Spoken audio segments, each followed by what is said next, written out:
La Ciudad de México se está hundiendo. Cada año, calles se quiebran, edificios se inclinan, templos desaparecen centímetro a centímetro. Pero lo que pocos saben es que no se está hundiendo sola. Debajo de ella hay otra ciudad, una ciudad más antigua, más grande, más planificada y enterrada viva. ¿Quién construyó esa ciudad perdida y por qué sigue afectando al México moderno? Desde el cielo, la capital mexicana parece sólida, inmensa, invencible. Millones de luces avanzan sobre avenidas interminables, pero bajo esa piel de concreto, la tierra tiembla en silencio.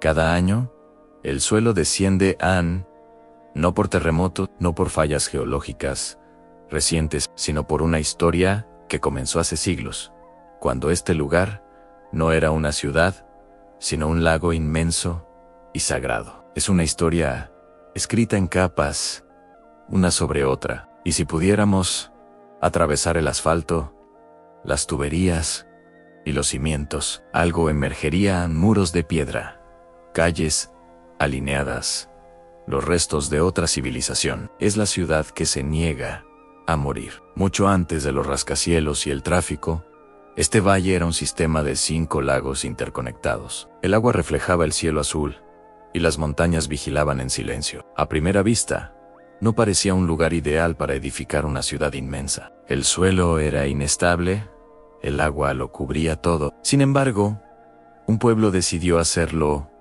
al borde del lago, no sobre tierra firme, sino en el corazón mismo del agua. Lo que hoy parece imposible fue, en su tiempo, una obra de ingeniería que desafió a la naturaleza y creó una de las metrópolis más espectaculares del mundo antiguo. Su visión transformaría este paisaje para siempre. En el año 1325, después de una larga peregrinación, los mexicas encontraron la señal que sus dioses les habían prometido en un águila, devorando una serpiente sobre un nopal. Y ahí, en un pequeño islote, en medio del lago de Texcoco, fundaron México Tenochtitlan. No fue una ciudad improvisada, crecida al azar. Fue una obra maestra de planificación urbana. Una ciudad construida sobre islotes artificiales, llamados chinampas, sostenida por una red de canales, diques y calzadas monumentales. No era solo funcional, era simbólica. Cada templo estaba alineado con los astros. Cada canal tenía un propósito militar y comercial. Cada piedra afirmaba el poder de un imperio en ascenso. Esta no era una ciudad primitiva, era una capital diseñada para dominar el centro del universo mexica. Tenochtitlan no luchaba contra el agua, vivía con ella. Las chinampas, esos jardines flotantes, producían cosechas abundantes durante todo el año, alimentando a una población que superaba a muchas ciudades europeas de la época. Los canales no eran obstáculos, eran las avenidas principales, llenas de canoas que transportaban mercancías, personas y tributos desde todos los rincones del imperio. El lago no solo alimentaba la ciudad, también la protegía, creando una fortaleza natural casi inexpugnable. Mientras la Europa medieval se ahogaba en lodo y enfermedades, aquí existía una ciudad limpia, ordenada y funcional. Una metrópoli que asombraría a quienes pronto llegarían desde el otro lado del océano. Cuando los conquistadores españoles, liderados por Hernán Cortés, llegaron al Valle de México en 1519, quedaron sin palabras. El cronista Bernal Díaz del Castillo escribió que creyeron estar soñando. Ante sus ojos, casas blancas y templos piramidales emergían directamente del agua. Calzadas rectas como flechas cruzaban el lago, conectando la isla con tierra firme. Nunca habían visto algo así. Era, en sus propias palabras, como las cosas de encantamiento que se cuentan en los libros. Pero esa admiración inicial pronto se transformó en codicia, en miedo y finalmente en una voluntad de destrucción. La ciudad flotante, la joya del Nuevo Mundo, no sería simplemente conquistada, sería desmantelada, pieza por pieza. Tras la brutal caída de Tenochtitlan en 1521, después de un asedio que diezmó a su población, ocurrió algo sin precedentes en la historia de la conquista de América. En lugar de abandonar las ruinas de la ciudad indígena, como solía hacerse, los conquistadores tomaron una decisión radical al construir su nueva capital, la Ciudad de México. Exactamente encima de ella, los grandes templos mexicas fueron derribados y sus piedras reutilizadas para construir iglesias y palacios. Los canales, que eran las arterias de la ciudad, fueron rellenados con los escombros de la propia civilización que acababan de destruir. Poco a poco, el lago comenzó a ser drenado. La ciudad viva fue enterrada, pero no desapareció del todo. Simplemente quedó atrapada bajo una nueva identidad. Esa decisión de construir sobre el lago fue un error de cálculo con consecuencias que duran hasta hoy. Al secar el sistema lacustre, se rompió un equilibrio milenario. El suelo blando y arcilloso del antiguo lecho del lago, ahora privado del agua que lo sostenía, comenzó a compactarse y a ceder bajo el peso de la nueva ciudad. Lo que antes flotaba, ahora se hundía. Siglo tras siglo, la capital de la Nueva España y luego del México independiente crecía sin ser plenamente consciente de que estaba edificada sobre un cuerpo enterrado que seguía vivo. Cada edificio pesado, cada nueva avenida, cada rascacielos, no hacía más que empujar más hacia abajo el pasado que habían intentado sepultar. Hoy, ese hundimiento es una realidad innegable. Zonas enteras de la ciudad descienden hasta 30 centímetros por año. Sensores de alta tecnología miden el movimiento constante del suelo. Ingenieros buscan desesperadamente soluciones para detener o mitigar un problema que parece no tener fin. Y mientras tanto, los arqueólogos aprovechan cada nueva construcción para excavar. Con cada línea de metro, con cada cimentación, descubren templos intactos, muros colosales y objetos que han permanecido ocultos por 500 años. La ciudad, enterrada, sigue ahí, impresionando, recordando. No es un vestigio muerto e inerte. Es la base literal y figurada del México moderno. Una presencia que se manifiesta en cada grieta. Bajo la capital más grande del país, la antigua ciudad de Tenochtitlan, no duerme. Su influencia se siente en cada edificio inclinado y en cada calle rota. Pero lo más inquietante, lo más fascinante, es que aún no se ha revelado por completo. Hay enormes zonas subterráneas, bajo el denso tejido urbano, que jamás han sido excavadas. Lugares que podrían contener los secretos mejor guardados del Imperio Mexica. Lo que permanece oculto ahí abajo podría cambiar todo lo que creemos saber sobre la historia de México.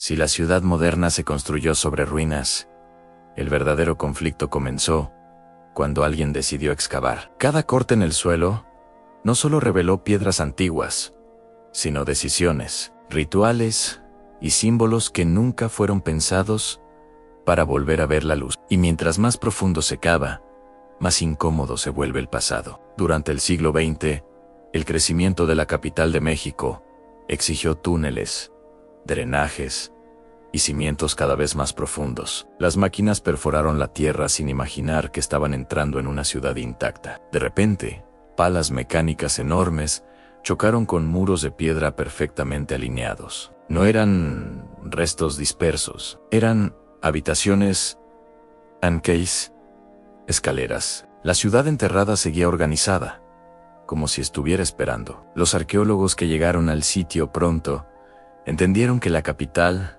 no tenía un solo pasado, sino muchos. Una capa colonial, debajo, otra indígena, y debajo de esa, otra más antigua aún. La ciudad moderna era una acumulación de decisiones tomadas sin borrar las anteriores, solo presionándolas hacia abajo, una sobre otra, como las páginas de un libro violento. En pleno centro de la ciudad, rodeado de cables, tráfico y edificios modernos, emergió del subsuelo un descubrimiento imposible de ignorar. Eran los restos de un templo ceremonial, y no era una ruina menor. Era parte del corazón religioso de la gran Tenochtitlan. Lo que había sido enterrado por siglos, por la fuerza, volvió a respirar aire moderno, desafiando a la metrópoli que lo ocultaba. Cada hallazgo como este planteaba un dilema: continuar la obra y destruir lo encontrado, o detener el avance de la ciudad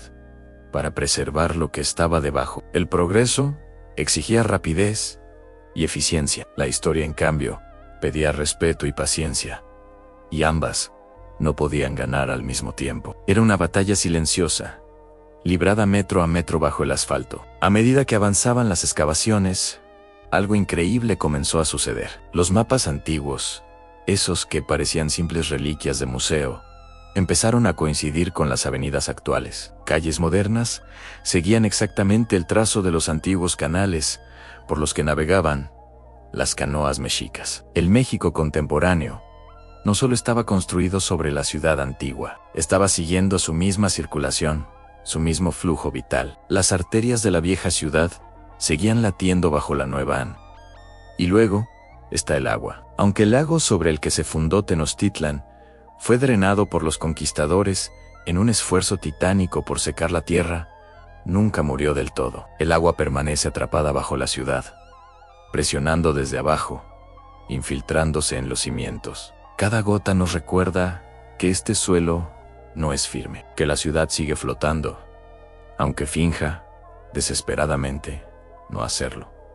Este pasado acuático tiene consecuencias visibles. Edificios históricos comenzaron a inclinarse de forma alarmante. Iglesias coloniales, pesadas moles de piedra, se hundieron lentamente, como si fueran absorbidas por la tierra. No era un castigo divino, era simple física. El suelo blando, que alguna vez fue el lecho de un lago, comprimido durante siglos, finalmente respondía a la carga descomunal que sostenía. A diferencia de otras grandes civilizaciones del mundo, esta ciudad no desapareció en ruinas aisladas y dispersas. Sigue completa en muchas zonas. Calles enteras permanecen intactas, selladas por capas de tierra y tiempo. No es un mito enterrado, es una estructura completa bajo presión constante.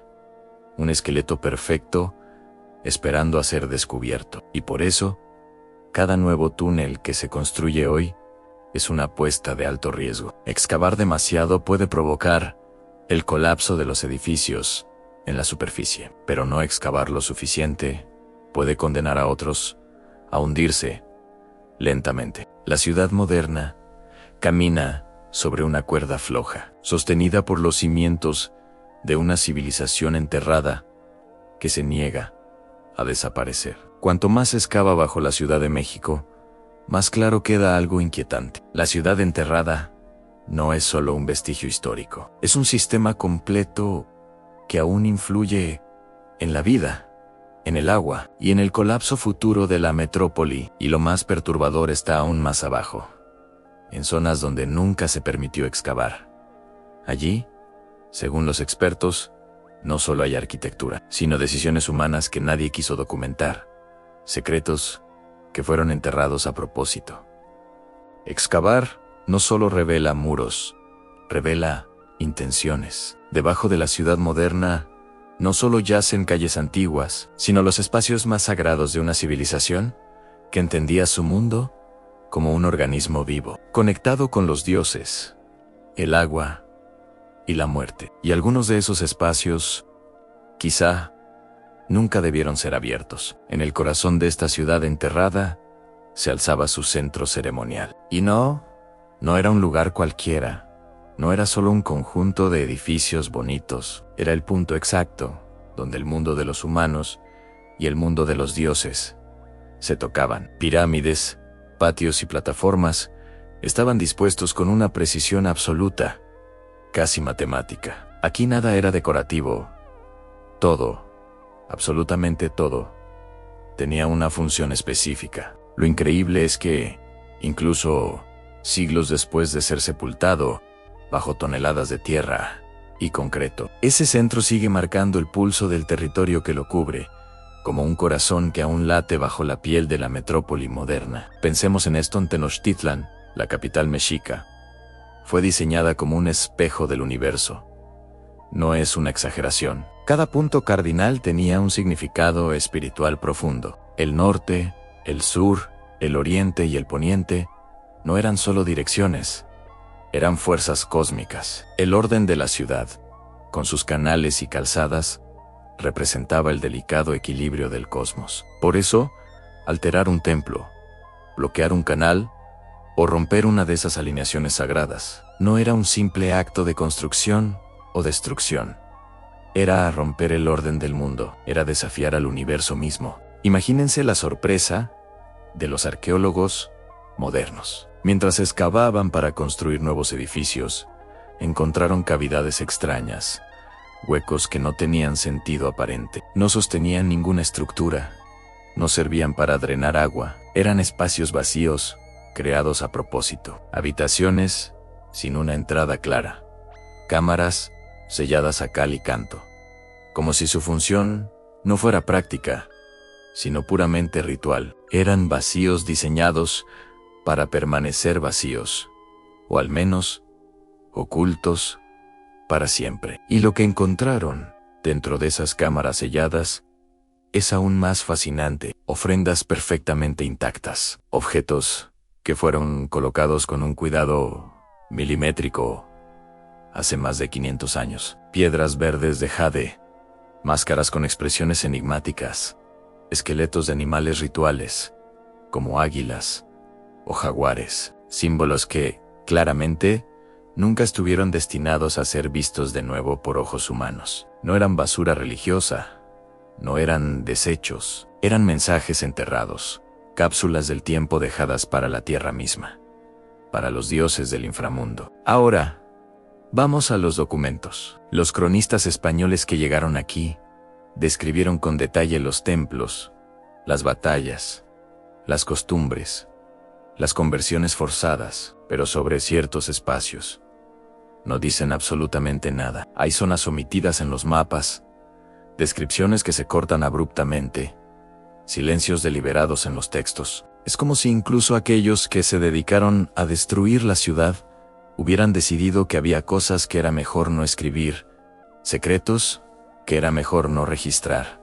¿Por qué? ¿Qué vieron o supieron que los hizo callar? Y este silencio nos lleva a algo todavía más inquietante. Algunos de los hallazgos arqueológicos más extraños fueron rápidamente cubiertos de nuevo. Y no fue por error, ni por falta de presupuesto. Fue una decisión consciente. No todos los descubrimientos terminaron en las vitrinas de los museos. Algunos se sellaron otra vez bajo gruesas capas de concreto moderno, borrados del mapa una vez más. Esto no se hizo por ignorancia, sino por algo que se parece mucho a la incomodidad. Quizá incluso al miedo, que era tan perturbador como para decidir que era mejor que siguiera enterrado. Para entenderlo, hay que recordar que el verdadero poder de esta ciudad estaba ligado al agua, al gran lago sobre el que fue construida. Muchos de los rituales más importantes no pedían conquistas ni riquezas, pedían equilibrio hídrico, que lloviera lo suficiente, pero no demasiado, que las inundaciones se contuvieran, sellar ciertos espacios subterráneos, depositar ofrendas en ellos. Era una forma de negociar con las fuerzas acuáticas, de estabilizar su mundo. Destruir esos sellos, por lo tanto, podía ser visto como romper un pacto ancestral. Y aquí es donde el pasado parece responder. Hoy en día, cada vez que una obra de construcción moderna perfora demasiado profundo en el centro de la Ciudad de México, aparecen fenómenos extraños, filtraciones de agua inesperadas, hundimientos del suelo que ocurren en zonas muy específicas. Y no parece ser al azar. Cuando los geólogos y arqueólogos superponen los mapas, se dan cuenta de algo escalofriante. El mapa de los hundimientos y las fugas de agua coincide de forma inquietante con la ubicación de las antiguas zonas rituales enterradas. Es como si la Tierra recordara y reaccionara. Esto nos lleva a una idea poderosa, que la ciudad enterrada está viva, no es solo una metáfora poética. Desde un punto de vista geológico y simbólico, la antigua Tenochtitlan se comporta como un organismo. Sus canales subterráneos son como venas. Las cámaras selladas son como órganos vitales. Los grandes templos son como puntos de acupuntura que mantienen la tensión y el equilibrio del cuerpo. Y cualquier organismo por muy dormido que parezca. Va a reaccionar si se le hiere, si se perforan sus órganos vitales, sin cuidado. Durante siglos, este pasado permaneció inmóvil, dormido bajo nuestros pies. Pero ahora, con la expansión imparable de la metrópoli,